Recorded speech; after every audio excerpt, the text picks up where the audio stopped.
kakagaling ko lang po sa House Committee on Accounts kung saan pinipick up ng mga members of Congress ang kanilang MOOE, otherwise known as Maintenance and Other Operating Expenses. At ang bawat kongresista ay may mahigit kumulang 1 million pesos MOOE para sa kanilang basic office expenses kada buwan. At ang mga expenses na ito ay nililiquidate by certification. Ibig sabihin, walang kailangang ibigay na mga resibo para ma-reimburse ang mga expenses na ito. At ang ibang mga miyembro ng Kongreso ay binibigyan din ng additional na MOOE. Kaya lumalabas na 18.58 billion pesos ang total MOOE ng Kongreso. There should not necessarily be anything wrong about this. After all, this is all legally approved under the General Appropriations Act of Congress. Ngunit gusto ko lang sanang ma-raise awareness ng publiko sa mga detalye nito kasi hindi siya masyadong dinidiscuss, wala masyadong transparency kung magkano ang nakukuha ng bawat isa, at ang isang effect din yan ay may lack of equitable distribution in the experience of other members. But the thing first that I would want to share is yung form na pinapirma ng mga kongresista para sa kanilang MOOE. So ito po yung liquidation by certification na pinapapirma sa mga kongresista para makuha nila itong 718,670 pesos para sa aking local travel, communications, representations, at public affairs expenses sa isang buwan.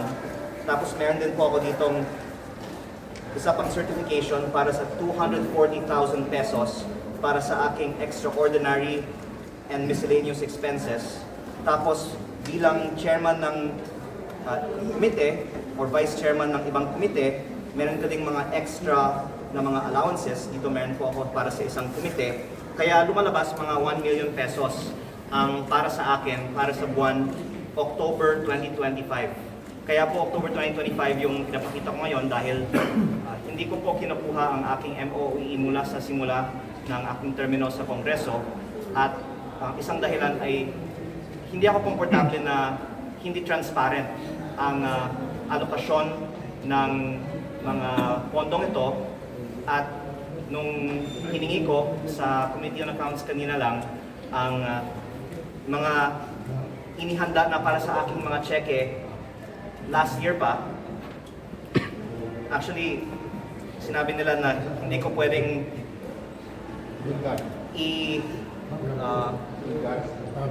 dalhin ito outside of Congress. Kaya ang sabi ko sa kanila, ibabalik ko naman ito sa kanila mamaya. So pagkatapos ito, ibabalik ko sa kanila yung acknowledgement receipt para sa liquidation by certification.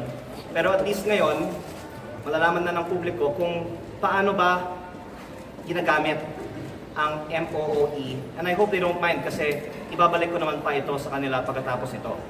Ngayon, bakit importante itong MOOE?